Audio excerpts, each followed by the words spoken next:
Good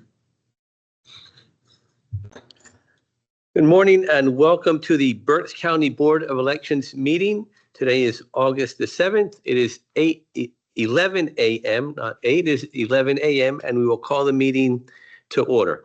We'll start by reading the public comment notice, and I will ask my executive assistant, Barbara Lopez, to please read it. Thank you, Commissioner Rivera. Anyone who wishes to comment on a printed agenda item prior to official action being taken must make that known to the chair. Public comment will be accepted in person and through the Q&A function. Please include your first name, last name, and municipality for all comments. Any comments without name and municipality will not be considered.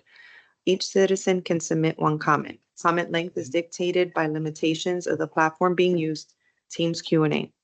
In-person comments will be accepted first, followed by comments submitted virtually.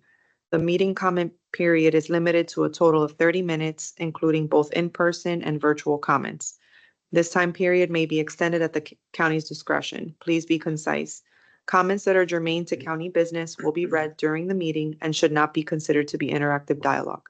The county shall be the final arbiter of whether a comment is germane and should be read. Any response to public comment will be done at the county's discretion. Okay, thank you very much, Barbara. Now move to public comment on agenda items. We do not have any in person. Do we have any online? Nothing online either. We'll move to the approval of the minutes from the July 3rd, 2025 election board meeting. Are there any changes or additions to the minutes? If none, the minutes stand approved as presented. We have two agenda items today. The first one is the provisional ballot affidavit redesign envelope grant. This is to authorize completion and submission of the notice of intent to accept the provisional ballot affidavit redesign grant funds and further authorizing the execution and submission of the attestation of destruction and disposal of old provisional ballot envelopes. I'm going to ask Ann to talk about this, but just so you're aware, Ann was part of the group that worked in the redesign of this envelope. So thank you, Ann, for helping out with that. Of course. Good morning. The Department of State has provided, again with the county's help, a new provisional envelope to be used beginning in November. It's a much cleaner design. We're hoping it causes fewer errors and leads to more ballots being able to be counted. So with this, there is a grant available for us. Berks County is to receive $1,400 to use toward the cost of these new envelopes. So we're asking the board to sign the intent to apply for this grant this morning. And at the same time, we also have to attest that we've destroyed all the old, now outdated provisional ballots. I'll make that motion.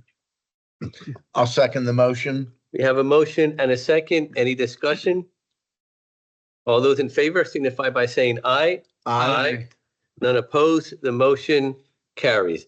The good thing about this ballot, Ann, is that you had the counties involved in working on the envelope. So people who are involved in elections year after year that know what happens, knows what the issues are, help to do this. It was a few counties involved, and we were specifically, one of the reasons we were chosen because we're a bilingual county. They want to make sure we, had some input on that as well. Okay, thank you. Item number 2 is the Act 88 post-election report, and we will review and approve the Election Integrity Grant Program, which is Act 88 post-election report for the May 2025 municipal primary. So again, this grant money or these expenses are related to the primary, the May primary that we just had. This is the second election in this grant period. The total grant amount was $1,375,000. Last November, we used $732,000, almost $733. So that left us with $624,000 to use for this one. And again, there was nothing unique, unusual, or different about how we spent this money. We spent it on printing the mail ballots. We pay our poll workers with these funds and their training costs as well. Our voting machine technicians that are here on election day, and also the ones that prepare our voting machines for use, delivery of the machines, the facilities, labor, and the cost of the rental trucks are some of the big costs here. Okay. I'll make a motion to approve the Election Integrity Grant Program Act 88 post-election report for the May 20th, 25 municipal primary. I'll second the motion. We have a motion and a second. Any discussion? If none, all in favor signify by saying aye. Aye. Aye. None opposed. The motion carries. We'll now move to the election director's report. Just have a couple quick updates. Yesterday, we closed out the annual list maintenance program. So between the NCOA notices that we sent and the 5-year notices we sent, National change of address. correct, national change of address notices and the 5-year notices, we probably sent out close to 4,400 notices to voters. We did receive some back, but we did have to move 3,700 voters to an inactive status due to no response. Fairly typical. That's maybe about 84%, but that's usually the way it works. I can also provide an update. Last November or February of 2024, we discussed the Shoemakersville polling location at an election board meeting.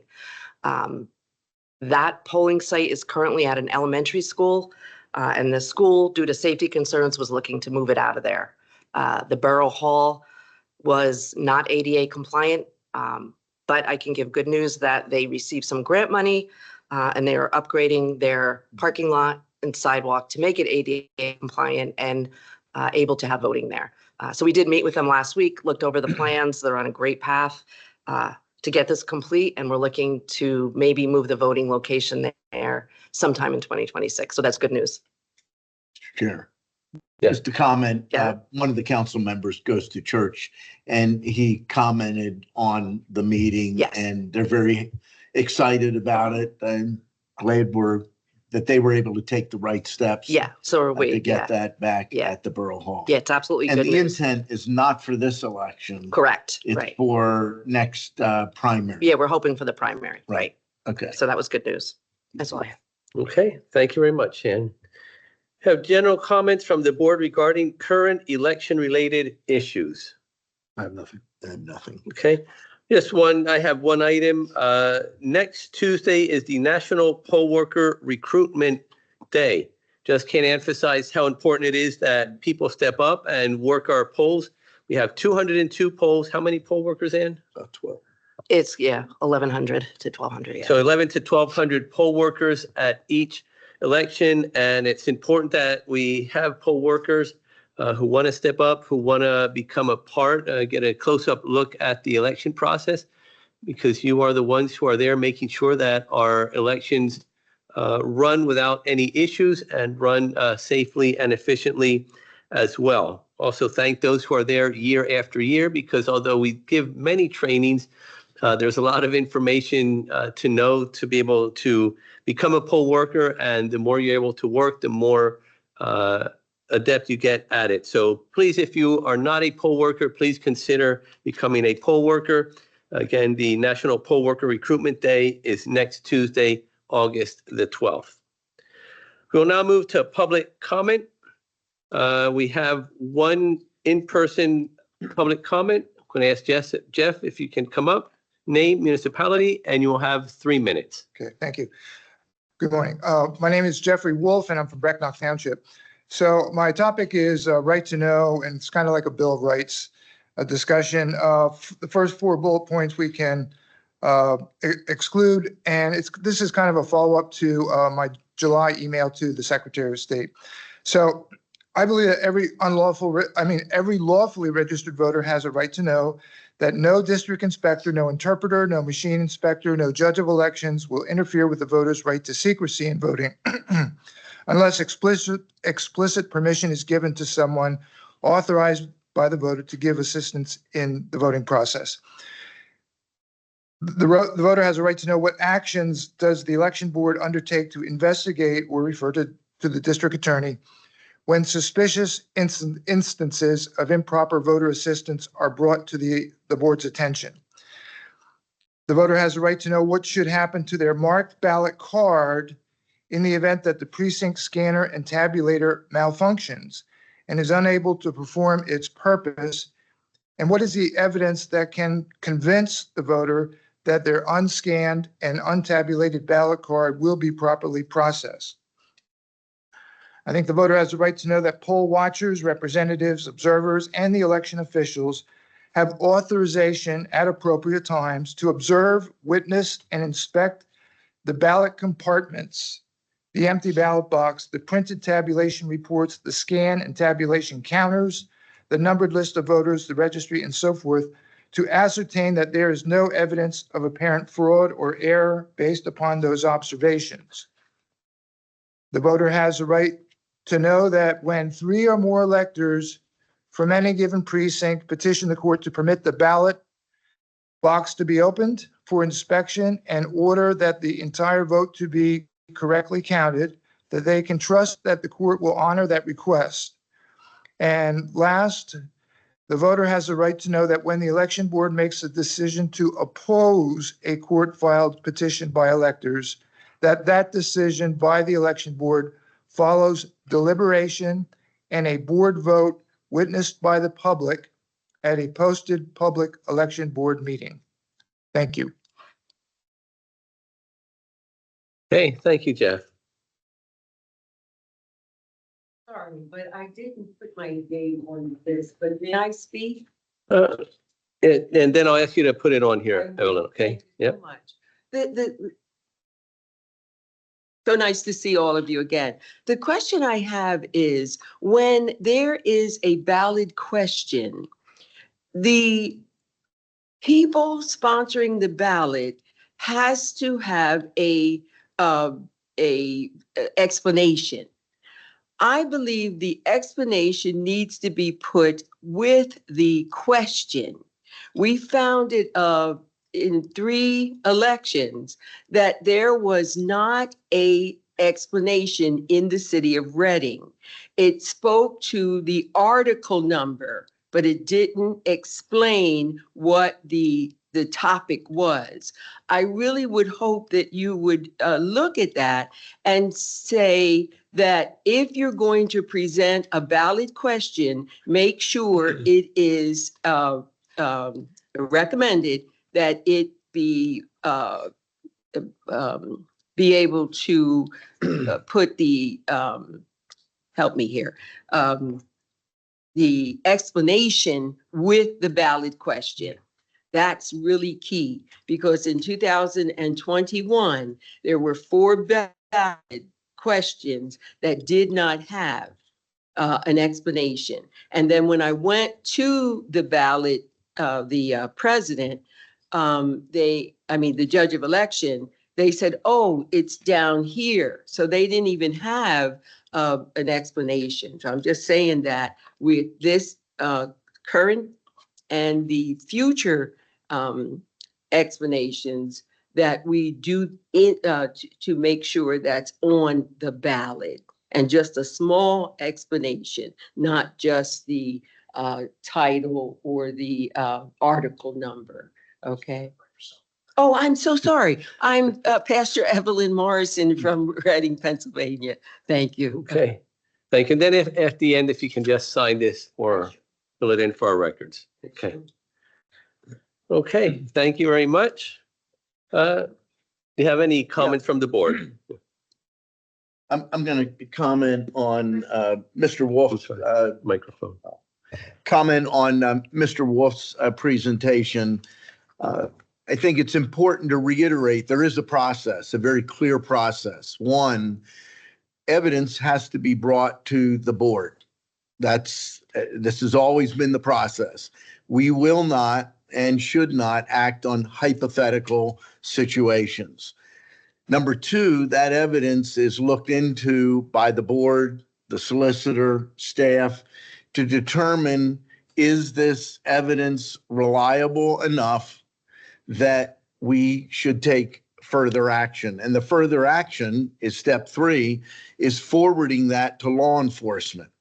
Apart from this board saying to an individual, you need a disclaimer on your sign, and they put the disclaimer on their sign. Are you timing me? Yes. By the way, I looked over and realized Stephanie Nogiri is back. Wow. So that was good timing. Side note, Stephanie's been out on maternity leave. We're very glad to have you back. Sorry about not noticing that sooner, but we give them an opportunity to correct that when it's not corrected. And we had an incident in Brecknock recently. Then step 3 is we move it forward to the district attorney. The question in the document, and you didn't read it, Jeff, you noted that it was there, but you didn't read everything. The question is asked, who's going to punish the person? The board, what's the board's responsibility? We don't punish anybody. We're not able to. We are not law enforcement. So it goes to the district attorney. It's the district attorney's responsibility, and or in some cases, it may go up to the Attorney General of the Commonwealth of Pennsylvania. But there is a very clear process in place. My 18 years, that's what we have followed consistently. We don't follow up on hypotheticals. We act when evidence is brought to us. We investigate it internally. If we determine this is something that we should look at, and sometimes the solicitor has said, I don't know. Let me bring this to the board, and we talk about it and determine, does a majority of the board believe we should move this forward for further investigation? If we don't move it forward, that's the end of the issue, at least based on that current evidence. So I think there's a very clear process in place. I know, Jeff, you have been here enough, and I think both of you have seen enough that we have acted on this more than any time in the past over the last year and a half, where things have been reviewed in just that matter, moved on to the district attorney. And at that point is a district attorney law enforcement issue. It's no longer the issue of the County Board of Elections or the Elections Department. I don't know if you want to add anything, Cody. Correct me if I said anything wrong. You did not say anything wrong. That's absolutely correct. And I think every time we bring a situation for a potential referral to the district attorney's office, I always, try to mention that caveat in terms of roles and responsibilities throughout the process. So no, I think you adequately covered everything that needs to be covered in that regard. Yep. So That's all I have, Mr. Chair. Just to follow up, some trigger a question on the ballot that Pastor Morrison brought up on the ballot question. I don't know if Cody or Ann can answer this. On a statewide question, the Department of State comes up with the language. We have no discretion on what that language is, correct? Mm-hmm. On a local matter, like if the city of Reading or a township, we have discretion on the language of that ballot question, and what can we? Okay, go ahead. Yeah, so statutorily, for questions that are countywide or specific to a municipality, statutorily it's the county board's responsibility to prepare the plain English explanation. A lot of times what we'll do is we will work with the municipality to make sure it adequately addresses all of the points within the plain English explanation. Sometimes the municipality will send us like a proposed plain English explanation, and we normally review and revise that. One of the things that we try to make very clear with the plain English explanations is a short and concise explanation of the issue, but also specifically what a yes vote means and what a no vote means. So the voters are adequately informed. If I vote yes, this is what I'm voting yes for. These are the repercussions, and vice versa. I appreciate that. And if I could add to that, there's really two things we look at with a ballot question: the plain English, making sure people understand it. But in my time here, there have been a few occasions where the language of the ballot question pushed the voter towards a particular conclusion, and a ballot question is not supposed to do that. It's supposed to be agnostic on the answer. So clarity is absolutely important and helps that.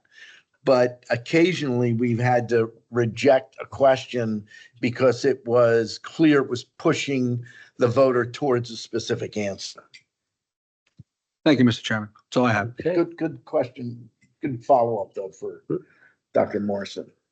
okay. Any other comments from the board or solicitor? Okay. With that concludes our agenda.